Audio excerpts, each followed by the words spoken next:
కుంభరాశి వారికి సంవత్సరం తృతీయ స్థానం యందు తామ్రమూర్తిగా శని సంచారించడం, చతుర్థ స్థానం యందు శని, జన్మస్థానం యందు రాహుకేతులు, ద్వితీయ స్థానంలో రాహుకేతులు ఉండును. ఈ గ్రహస్థితులు పరిశీలించగా వీళ్ళు ఆచిచూచి అడుగు వేయను. పెట్టుబడులు సప్తమ స్థాన శని వల్ల కొంతవరకు వీరికి ఆదాయం కన్నా ఖర్చు ఎక్కువగా ఉండును. ఖర్చు విషయంలో చాలా జాగ్రత్త చూసుకోవాల్సి వస్తున్నది.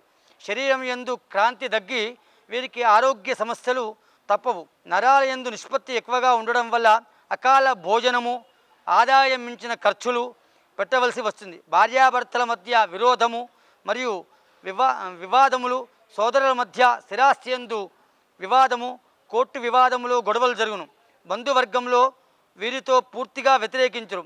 విద్యార్థులకు విద్యా ఆటంకములు మరియు రెండవ ఛాన్స్ వచ్చును.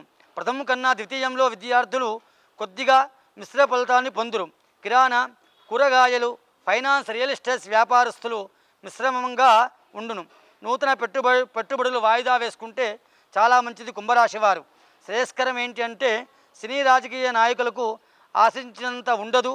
రైతులకు రెండో పంట అనుకూలించను. ఈ రాశి వారికి అదృష్ట సంఖ్య 8. సోమ, బుధ, గురు, శుక్రవారాల్లో 2, 3, 4, 6, 8 తేదీలు వీళ్ళకి అనుకూలము. వీరు రాహుగ్రహ శాంతికై దుర్గాదేవి సప్తశతి పారాయణ చేసుకుంటే చాలా మంచిది. లేదా మంగళవారము రాహుకాల సమయంలో రాహుకాల దీపం పెట్టుకుంటే అమ్మవారి యొక్క అనుగ్రహం వల్ల వీరికి కొద్దిగా మేలుగా ఉండును. శనివారం శనేశ్వర స్వామికి తైలాభిషేకం చేసుకుంటే చాలా ఉత్తమం. వీలైనా నూతన పెట్టుబడులు పెట్టడం కన్నా వాయిదా వేసుకున్నదే ఉత్తమం కుంభరాశి వారికి.